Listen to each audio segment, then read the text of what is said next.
தமிழ்நாட்டிற்கு போதைப் பொருள் அறவே கூடாது.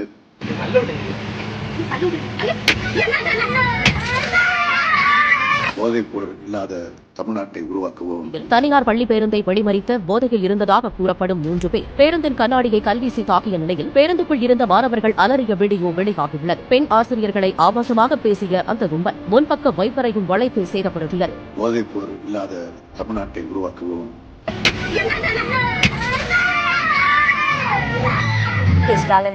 Tamil Nadu is slowly becoming the drug capital of the country. குறைஞ்சிக்கிட்டு வருதுன்னு தான் நான் சொல்றேன். They're even accusing DMK government of allowing free flow of drugs across the length and breadth of the state of Tamil Nadu. போதைப் பொருட்களின் உற்பத்தி தடுப்பு நடவடிக்கைகளின் மூலம் போதைப் பொருட்களை தமிழ்நாட்டில் வேறறுக்க துணை நிற்பேன்.